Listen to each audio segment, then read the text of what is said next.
नमस्कार, आप देख रहे हैं सिटी पोस्ट लाइव। मैं हूं रिया रजक। आपको बता दें कि बढ़ते अपराध के वजह से चुनाव भर बिहार नहीं आने की कसम खाने वाले भोजपुरी फिल्मों के सुपरस्टार खेसारी लाल यादव को तेजस्वी यादव ने चुनाव में प्रचार करने के लिए मना लिया है। अभिनेता खेसारी लाल ने गुरुवार को नेता प्रतिपक्ष तेजस्वी यादव से मुलाकात की। चुनावी मौसम में उनकी इस मुलाकात के तमाम राजनीतिक मायने निकाले जा रहे हैं।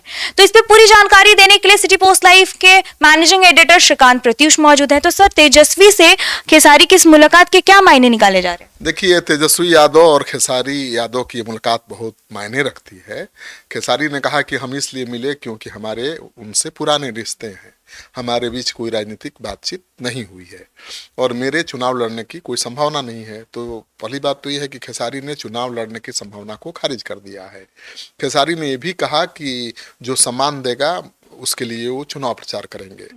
तो तेजस्वी यादव से मिले खेसारी, इसका मतलब तेजस्वी यादव उनको सम्मान दे रहे हैं, उनसे आग्रह कर रहे हैं चुनाव प्रचार के लिए।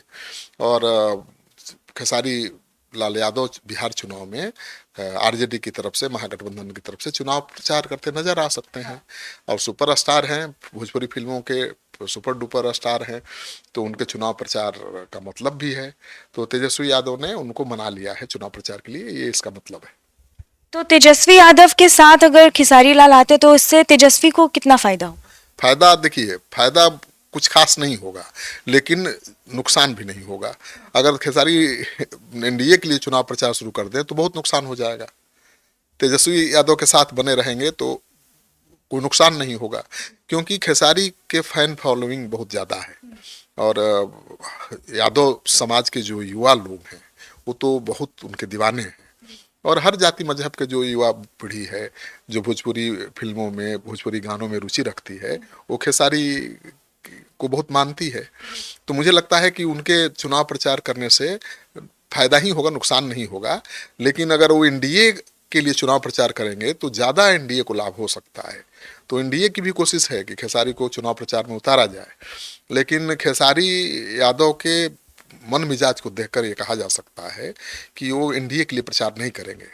और तेजस्वी यादव से मिलकर उन्होंने ये तस्वीर साफ कर दी है कि वो एनडीए के साथ नहीं जाने वाले हैं, एनडीए के लिए चुनाव प्रचार नहीं करने वाले हैं। दरअसल खेसारी यादव को पता है कि जिस समाज से आते हैं, यादव समाज से आते हैं, और यादव समाज लालू परिवार के साथ भावनात्मक रूप से जुड़ा हुआ है, उनके साथ खड़ा है। किसी भी कीमत पर यादव समाज चाहता है कि तेजस्वी यादव की सरकार बने। तो खेसारी इतना नासमझ थोड़े हैं कि अपने समाज की भावनाओं के खिलाफ जाएंगे। तो तेजस्वी यादव से उनकी इस मुलाकात का मतलब यही है कि अपने समाज की भावनाओं को ध्यान में रखते हुए वो ये संदेश देना चाहते हैं कि तेजस्वी यादव के साथ खड़े हैं, तेजस्वी यादव की सरकार बनाना चाहते हैं और तेजस्वी यादव के लिए चुनाव प्रचार वो कर सकते हैं। तो कहीं ना कहीं ये तेजस्वी यादव को उनका ये सपोर्ट है। बिल्कुल। अब पहले तो वो कह रहे थे कि भाई हम बिहार में बहुत अपराध बढ़ गया है, बिहार चुनाव भर जाएंगे ही नहीं।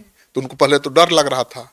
जिस तरह से पटना में लगातार शूट आउट की वारदातें हो रही थी, गोपाल खेमका की हत्या हुई, बालू कारोबारी की हत्या हुई, पटना के पारस हॉस्पिटल में दिन दहाड़े शूट आउट की घटना हुई, उसके बाद उनकी प्रतिक्रिया आई थी कि बाप रे बाप, बिहार में चुनाव तक नहीं जाना है। तो एक तरफ वो डर दिखा रहे थे कि चुनाव तक बिहार में नहीं जाएंगे, और अब वो तेजस्वी यादव से मिल रहे हैं चुनाव के पहले और कह रहे हैं कि भाई सम्मान मिलेगा तो चुनाव प्रचार भी करूंगा। तो उनको सम्मान देने के लिए तो एनडीए के लोग भी बेताब हैं। वो कह रहे हैं नहीं कि जो सम्मान देगा उसके लिए चुनाव प्रचार करूंगा। तो सवाल उठता है, क्या खेसारी एनडीए के लिए भी चुनाव प्रचार करेंगे, तेजस्वी यादव के लिए भी करेंगे? उन्होंने तो कहा है कि जहां हमको सम्मान मिल जाएगा हम उधर चले जाएंगे। उनको तो सम्मान सब दे रहा है, एनडीए वाले भी उनको बुला रहे हैं और तेजस्वी यादव भी बुला रहे हैं, तेज प्रताप भी उनको बुलाएंगे। तेज प्रताप तो पवन सिंह के खिलाफ मोर्चा खुले रहते हैं, खेसारी के खिलाफ तो बोलते नहीं हैं। और खेसारी के कार्यक्रम तो तेजस्वी और तेज प्रताप के साथ होता ही रहा है। पहले भी खेसारी आरजेडी के लिए चुनाव प्रचार करते रहे हैं। आरजेडी की जब जब रैली होती है तो खेसारी यादव यहाँ कार्यक्रम देते हैं भाई। पटना में जो कार्यकर्ता आते हैं रैली में शामिल होने, उनके मनोरंजन का काम करते हैं। तो खेसारी तो पहले से ही आरजेडी से जुड़े हुए हैं, तो एनडीए के साथ तो जाएंगे नहीं। अब सवाल ये उठता है कि तेज प्रताप और तेजस्वी में से किसके साथ रहेंगे। तो पहले भी वो तेजस्वी के साथ ही थे, आज भी तेजस्वी के साथ हैं। ये दूसरी बात है कि तेज प्रताप उस समय आरजेडी में थे, तो आरजेडी के नाते, नेता होने के नाते खेसारी लाल के साथ मंच पर नजर आते थे। लेकिन तेजस्वी को छोड़कर कोई तेज प्रताप के साथ क्यों जाएगा? भाई तेजस्वी ही आरजेडी के नेता हैं, तेजस्वी को ही यादव और मुसलमान अपना नेता मानते हैं। तेज प्रताप तो बागी हो गए हैं, और बागी हो गए हैं तो खेल भले बिगाड़ सकते हैं, वो नेता थोड़े बन जाएंगे, तेजस्वी की जगह थोड़े ले पाएंगे। तो खेसारी का तेजस्वी से मिलना बहुत मायने रखता है, और मुझे लगता है कि युवाओं को आकर्षित करने के लिए तेजस्वी यादव इस बार खेसारी की मदद लेने की तैयारी कर रहा है। तो जैसा कि आप हमारे डिबेट को सुन रहे थे, आपकी क्या राय है इस पे हमें कमेंट बॉक्स में जरूर बताइएगा। देखते रहिए सिटी पोस्ट लाइव, तब तक के लिए धन्यवाद।